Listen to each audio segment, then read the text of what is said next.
Oke, Assalamualaikum warahmatullahi wabarakatuh. Pada kesempatan kali ini saya akan mencoba untuk menjelaskan mengenai value proposition canvas dan juga business model canvas yang telah saya bikin untuk sebuah ide bisnis, yakni platform atau marketplace yang menghubungkan antara para freelancer dan juga para pemilik bisnis seperti itu. Nah, customer segmennya adalah para mahasiswa IT yang mana mereka berkeinginan untuk melakukan proyekan atau menjadi seorang freelancer. Nah, apa saja sih jobs atau yang biasa mereka lakukan ketika mereka ingin melakukan proyekan? Ya, jadi mereka biasanya ada yang pasif, hanya menunggu tawaran proyek saja gitu. Namun di sisi lain ada yang proaktif dengan mencari proyek ke teman-teman dekat mereka atau bisa juga melalui internet seperti itu. Nah, kemudian setelah menemukan kandidat klien, mereka akan janjian untuk ketemuan gitu. Nah, sembari melakukan atau menunjukkan cover letter atau koleksi portofolio mereka gitu. Nah, selanjutnya setelah ketemuan, mereka biasanya akan melakukan follow up lagi melalui aplikasi chatting untuk ya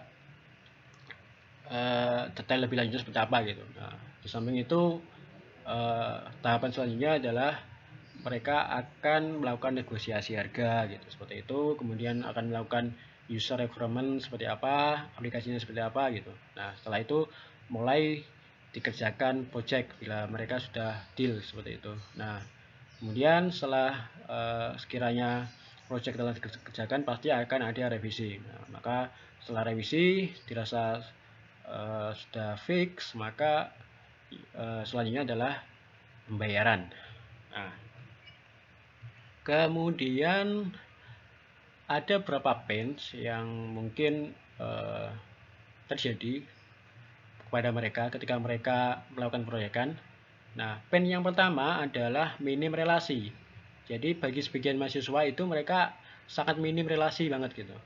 Dalam hal ini mereka menyebabkan mereka ya kesulitan untuk menjawabkan job-job yang bisa mereka kerjakan seperti itu. Nah, mereka itu ya tidak tahu harus mencarinya kemana gitu karena mereka ya pergaulannya hanya lingkup kecil saja gitu. Nah, di samping itu mereka perlu berkompetisi dengan para mahasiswa IT yang lain. Kemudian juga plan yang selanjutnya adalah tawaran proyek datang dengan tidak menentu atau bahkan terlalu lama. Kemudian beberapa mahasiswa juga skill atau portofolio mereka minim gitu dan mengakibatkan seringkali ditolak oleh klien ya, karena skillnya minim. Kemudian calon klien yang tidak jelas, ini kekhawatiran para freelancer biasanya ini secara umum ini umum sekali. Kemudian pembayaran yang berbelit atau bahkan adanya over revisi gitu. Nah, dari perjanjian awal ini adalah beberapa pains yang biasanya dialami oleh para mahasiswa gitu ketika mereka melakukan proyekan.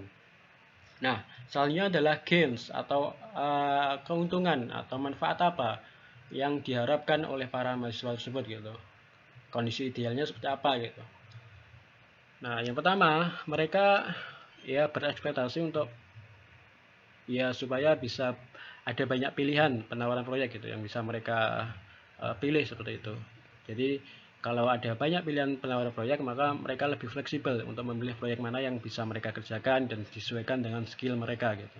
Nah, kemudian gain selanjutnya adalah pencarian penawaran berdasarkan lokasi terdekat, kemudian kliennya diharapkan profesional, kemudian sistem komunikasinya mudah, pembayarannya aman dan tepat waktu, kemudian ya kalau bisa proyeknya setelah satu proyek selesai maka bisa mendapatkan proyek yang lain gitu. Kemudian ada user team dan juga adanya apresiasi dan juga bonus.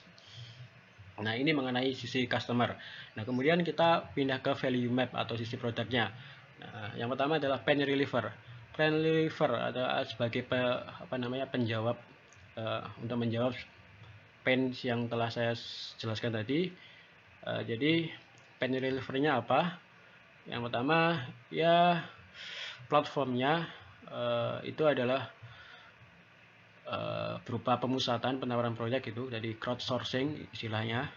Jadi di sana akan ada list proyek yang mana biasanya disesuaikan dengan preferensi dari akun si freelancer itu sendiri gitu. Mengenai skillnya seperti apa gitu. Nah, ini nanti akan ada penyesuaian. Kemudian verifikasi dan validasi profil akun, kemudian penyediaan filterisasi jenis proyek, kemudian based on kesulitan, kemudian mekanisme pembayaran per jam atau fixed price, penyediaan SOP tentang kesepakatan user dan klien yang jelas, kemudian adanya sistem sanksi bailout hingga pemrosesan hukum bila suatu waktu klien maupun freelancer menghilang gitu. Kemudian selanjutnya adalah profiling dengan detail dan juga validasi seperti itu. Nah, selanjutnya Gens Creator. Gens Creator pencipta Gensnya ini yang pertama adalah adanya sistem pendaftaran dan verifikasi klien yang ketat, kemudian real time auto validasi dan post klien, kemudian filter proyek dengan lokasi terdekat, pengendapan saldo klien untuk alokasi pembayaran ke user, sampai dengan sistem pemberian tips gitu. Nah, dari kesemua ini kami rangkum dalam beberapa produk atau service. Yang pertama adalah project list platform, chat room with multi user dan real time, kemudian adanya worker team group, kemudian yang paling penting juga adanya automatic payment system. Nah, ini sekilas mengenai value proposition Canvas ya. Tentunya kita pindah ke PMC atau Business Model Canvas. Kita mulai dari customer segment. Nah, customer segmentnya ini sebenarnya bersifat multi site market gitu. Jadi di sini ada dua segmen sebetulnya. Ada freelancer juga si klien atau pemilik bisnis. Nah, namun kita sekarang fokus ke spesifik ada di freelancer yang dimana di dalamnya ada mahasiswa IT gitu. Nah, ini segmentasinya. Selanjutnya mengenai value proposition dari bisnis kita itu apa itu? Apa yang nilai apa dan bagaimana yang kita tawarkan gitu. Nah, yang utama adalah menghubungkan bisnis dan juga freelancer. Yang kedua adalah sebagai crowdsourcing atau data proyek yang terpusat gitu. Kemudian ini tentu dengan adanya platform ini akan mengurangi cost dan juga effort gitu, yang sebelumnya pasti akan bisa ditekan dengan adanya platform ini. Nah, selanjutnya kita pindah ke channel atau ya bagaimana caranya kita untuk mendeliver atau mengirim value proposition kita gitu. Kita medianya melalui apa saja gitu. Yang pertama melalui website, mobile app, kemudian forum, yang keempat blog, dan yang terakhir adalah social network gitu. Nah, ini channel-channel yang ada pada proses bisnis kita. Nah, selanjutnya adalah customer relationships. Bagaimana cara kita untuk menjaga hubungan kita terhadap para customer dalam artian ini freelancer juga klien. Nah, bagaimana mereka bisa loyal terhadap produk kita, bagaimana mereka bisa fanatik terhadap produk kita. Yang pertama kita perlu sediakan atau kita bikin komunitas, kemudian kita support 1 hari kali 7 1 hari penuh kali 7 hari gitu. Jadi ya intinya full time support gitu. Co-creation ini artinya sewaktu ketika kita ingin menambahkan, mengganti, atau mengupdate suatu produk atau suatu fitur yang ada di produk kita, di bisnis kita, kita perlu melibatkan customer gitu. Mereka mungkin punya saran, punya kritik dan sebagainya gitu. Nah, kemudian kita juga ya perlu menyediakan UI UX-nya yang baik gitu untuk menjaga kenyamanan para customer kita menggunakan produk kita gitu.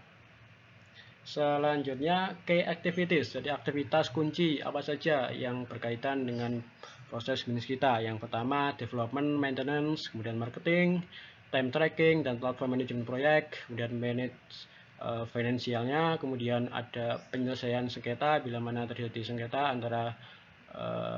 antar customer seperti itu, kemudian adanya customer service, kemudian payment processing. Nah, kemudian key resources. Key resources ini sumber daya yang membuat aktivitas ini bisa jalan. Ini ya tentu perlu ada sumber daya apa saja itu. Yang pertama platform atau ada sistem, kemudian kita perlu yang menjalankan sistem itu sendiri yakni pegawainya. Kemudian ini sumber daya yang paling penting yakni user yang terregistrasi atau user dalam artian customer, freelancer dan juga kliennya. yang terakhir adalah social media fans. Ini dalam rangka marketingnya, resource marketing. Nah, selanjutnya key partners atau partners, dengan siapa kita bekerja sama gitu dalam hal bisnis proses ini gitu. Yang pertama tentu dengan freelancer dan juga pemilik bisnis, payment gateway untuk dalam artian sistem pembayarannya, kemudian barangkali kita butuh investor, sistem pendanaannya, kemudian kita badan hukum untuk mengatur regulasinya, kemudian institusi pendidikan atau kampus, barangkali kita bekerja sama dengan suatu kampus, kemudian kita melakukan sosialisasi ke para mahasiswa mereka, dan yang terakhir adalah ke komunitas IT misalnya ini. Nah, ini penting juga. Selanjutnya ada revenue streams. Bagaimana alur, bagaimana proses atau cara bisnis kita menghasilkan suatu keuntungan gitu, agar tetap bisa survive gitu. Yang pertama ada sistem persentase pemotongan atau pemotongan per total biaya project gitu. Jadi ketika ada suatu project yang dikerjakan oleh suatu freelancer yang berasal dari suatu klien, maka ketika project itu selesai dan telah dibayar, maka akan dipotong by system sebesar 15% seperti itu. Nah, yang selanjutnya adalah kita mendapatkan keuntungan dari akun premium. Jadi freelancer dan juga klien bisa mendaftar akun premium dengan membayar sekian gitu. Nah, nanti mereka akan mendapatkan benefit gitu, keuntungan yang bisa mereka gunakan. Kemudian cost structure, jadi pembiayaan dari bisnis kita gitu. Ini untuk apa saja? Yang pertama untuk development tentu, dan juga maintenance, kemudian untuk sistem processing paymentnya, kemudian untuk operasional tentu, kemudian marketing, dan juga yang terakhir adalah untuk pembayaran pajak seperti itu. Ya, mungkin itu saja yang bisa saya sampaikan. Kurang lebihnya mohon maaf. Wassalamualaikum warahmatullahi wabarakatuh.